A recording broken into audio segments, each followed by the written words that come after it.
ಎಷ್ಟಮ್ಮ ಆನೆ? 50 ರೂಪಾಯಿ. 5 ರೂಪಾಯಿ ಕೊಡ್ತೀಯನಮ್ಮ? 5 ರೂಪಾಯಿಗ ಆನೆ ಬಾಲನು ಬರಲ್ಲ ಹೋಗಯ್ಯೋ. ಊಟ ಅಂದ್ರೆ ಫ್ರೀ ಆಗೋ ಕೇಳ್ತಾನೆ ಬಾಂಡ್ಲಿ. ಹೌದು ಏನಮ್ಮ ಫ್ರಂಟ್ ಅಲ್ಲಿರೋ ಆನೆಲ್ಲ ಮನ್ಕೊಂಬಿಟ್ಟವಲ್ಲ? ಅದು ಹೊಟ್ಟೆ ಕೂಡ್ ಹಾಕಿಲ್ಲ ಅದಕ್ಕೆ. ಹೌದು, ಬಂದ್ ವಿಷಯ ಏನು? ಹೇಗಿದೆ ವ್ಯಾಪಾರ? ನೋಡ್ತಾ ಇದೆಯಲ್ಲ, ನೊಣ ಹೊಡಿತಿರೋದು. ಅದ್ ಸರಿ, ನಿನಗೆ ಎಷ್ಟು ಬಿತ್ತು?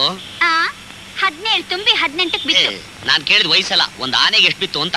ಒಂದ್ ಆನೆ ಬೆಲೆ 35 ರೂಪಾಯಿ ಬೀಳುತ್ತೆ. ಖರ್ಚು ವೆಚ್ಚ ಎಲ್ಲ ಹೋಗಿ 5-10 ಮಿಗುತ್ತೆ.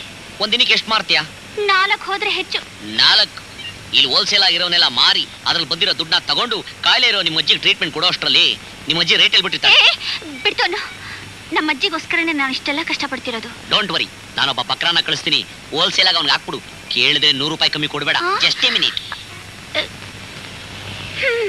ಏನಯ್ಯ ಕಚ್ಚಾ ಸೊಪ್ಪಾರಿ ಎಲ್ಲ ಕಮ್ಮಿ ಹಾಕಿದೀಯಾ? ಏನ್ ಮಾಡೋದು ಸರ್, ರೇಟ್ಗಳೆಲ್ಲ ಜಾಸ್ತಿ ಆಗ್ಬಿಟ್ಟಿದೆ. ಯಾವತ್ತೂ ಹೀಗೇನೆ. ಸಿಗೋಣ ಒಂದ್ ಟೆನ್ಷನ್ ಸಿಗಾಕೊಂಡ್ಬಿಟ್ಟಿದೀನಿ. ಯಾಕಪ್ಪ?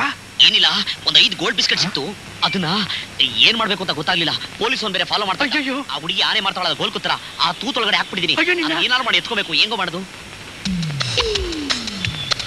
ನನ್ಗೇನು ತೋರಿಸ್ತಾನೆ ಇಲ್ಲಪ್ಪ. ಈಗ ಹುಡುಗಿ ಮನೆ ಗೊತ್ತಾ? ಗೊತ್ತು ಗೊತ್ತು. ಹಂಗಾರೆ ಸಾಯಂಕಾಲ ಪಿಕಪ್ ಮಾಡ್ಬಿಡೋಣ. ಈಗ ಟೆನ್ಷನ್ ಕಮ್ಮಿ ಆಗಕ್ಕೆ ಸ್ಪೆಷಲ್ ಬೀಡ ಹಾಕು. ಕೊಡ್ತೀನಿ. ಏಯ್ ಮೊದ್ಲು ನನ್ ಕೊಡೆಯ ತಗೊಳ್ಳಿ. ತಗೋ. ಬಿತ್ತು ಬಕ್ರ. ಹೇಗಮ್ಮ ದಾನಿಗಳು? 50 ರೂಪಾಯಿ ಒಂದಕ್ಕೆ.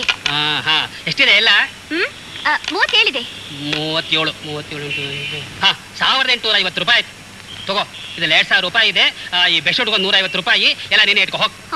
ಇಷ್ಟೊಂದು ಆನೆನಾ? ಇಷ್ಟೊಂದಷ್ಟು ನಿನ್ಗೆ ಯಾಕೆ? ಈ ಬೆಡ್ಶೀಟ್ಗೂ ಸೇರ್ಸಿ ನಿನ್ ಕಾಸು ಕೊಟ್ಟಿದ್ದಾರೋ ಇಲ್ವೋ? ನಿನ್ ಕೆಲಸ ಇಟ್ಕೊ ಹೋಗ್. ಸರಿ. ಟೆನ್ಷನ್ ಅಂತೀಯ, ನಗ್ತೀಯ, ಏನಪ್ಪ ಇದು? ಇದೆಲ್ಲ ನಿನ್ಗೆ ಅರ್ಥ ಆಗಲ್ಲ ಬಿಡು.